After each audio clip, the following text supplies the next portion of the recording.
21. Washington. Hey SK and welcome to March. I'm Emily Williams. The days are starting to get longer and spring is just around the corner. We have a packed show for you today, so let's get started.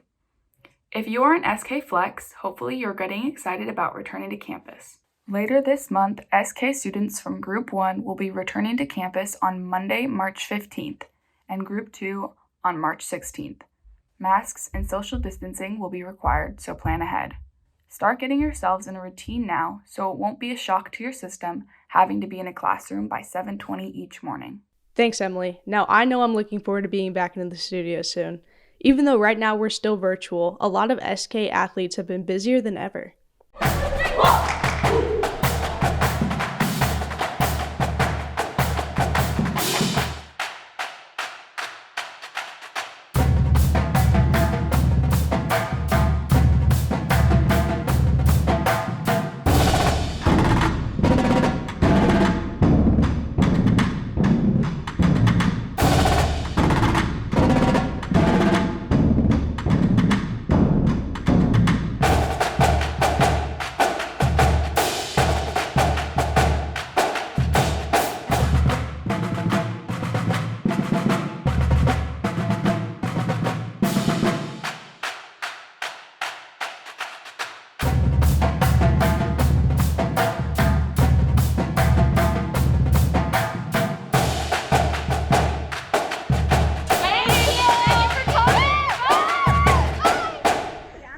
SK's video production will continue to stream JV and varsity home matches for swim and dive, soccer, volleyball, and football, as well as other sports as we move into the new seasons. You can also reach us by clicking the YouTube link on the district website.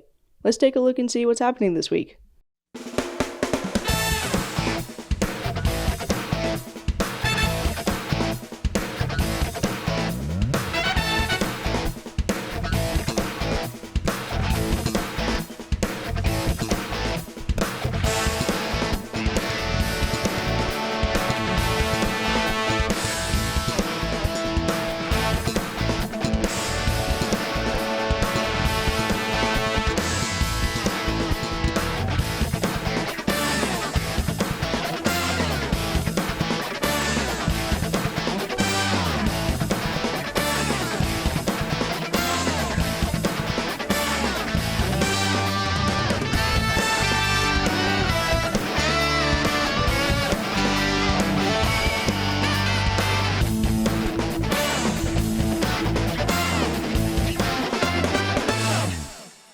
As fun as it has been to watch these Wolves compete, Season 1 is almost at an end. Season 2 starts this week.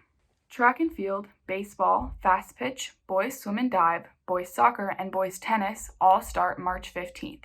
Be sure to get your required paperwork turned in to the athletics office so you can participate. In our athlete blast from the past, this week we are recognizing Lyle Boyd, who played baseball for SK way back in 1946. Not many SK baseball players can say they went head-to-head in pitching matchups with the likes of Satchel Paige, Bob Feller, and Jen Conley. Boyd's pitching career started at SK and continued with 4 more years of semi-pro and professional basketball. Another blast from the past was the recent 20th anniversary of the last big earthquake to rock SK, Nisqually. You've all seen the news footage of Seattle when the 6.8 earthquake hit our region on Wednesday, February 28th. But what you haven't seen is the footage from right here in Port Orchard. In filming this episode, our cameras caught the real-life drama and turned our hosts into the unexpected actors. For many years, we here at SK have been training for such incidents. Nearly every month, staff and students are tested in their preparedness by participating in drills. But what happens when the real thing occurs? We found that out at 10:55 on February 28th, when the ground began to shake. Good God!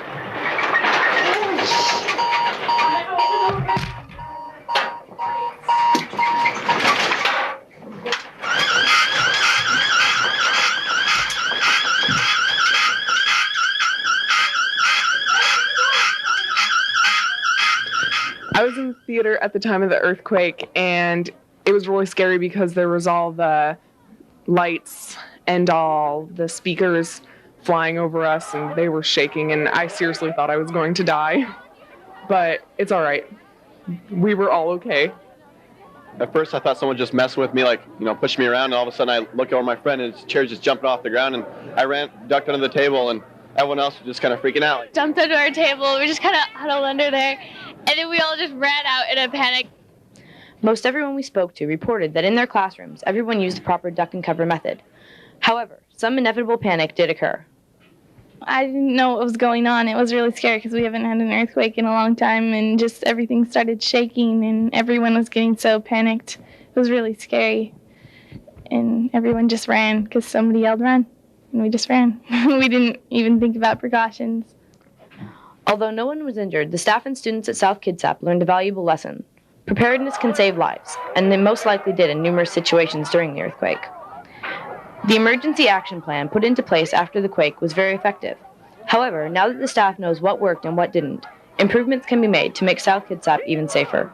I mean, it was cooperation from the students was really, really good. There's a few things that need to be, kind of taken care of and need to fix a little bit better on them. Other than that, I thought it was a great job everybody did. All right, South. Your athletes have been doing their part, but now you can show your SK pride too. A great way to show your SK pride this week is by participating in Spirit Week.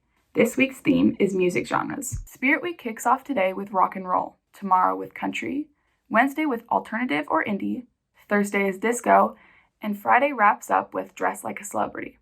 If you can't pull off the music look, each day also has an assigned color. Hey Connor, which celebrity do you think you can pull off? I think I could pull off Dwayne "The Rock" Johnson. I have the muscles for it. Remember that Spirit Week actually ends on Saturday because this whole week counts down to the talent show. You can still get your tickets. Talent show tickets will remain on sale until this Thursday at 2 p.m. The show will be a live broadcast from our theater. Purchase your personal cutout to be in the virtual audience like NFL, MLB games. The broadcast will be live this Saturday at 5 p.m. Buy your tickets and cutouts online at the web store. Thanks, Connor. There are going to be some great acts this year. As we move into spring, it is now more important than ever to stay motivated and on top of what's to come. Attention AP students. Be sure to have reviewed AP testing information that was posted to the AP Central Google Classroom page. The deadline for these testing forms is this Friday. Pay your testing fees on the web store. For those of you seniors who still have not filed your FASFA, join Mrs. Nass's Zoom on Wednesday from 10 to 11 a.m. to get started. West Sound STEM Network is also hosting a financial aid information and filing assistance event next Thursday, March 11th from 3 to 5 p.m. Navigators will also be available to answer questions and assist students and families with the completion of FASFA or WASFA applications. In addition to those dates this week, many of SK's great clubs continue to meet. Especially now as we get ready to return to campus, consider getting involved and connecting with your peers.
The SKHS Theater Department also needs your help. They are creating an original production around the pandemic and our experience as a community over this past year for the spring play. Share your thoughts by responding to the link in the description. Yours may be incorporated into the production. The class of 2024 is also hosting a fundraiser, and a delicious one at that. Krispy Kreme donuts are now on sale.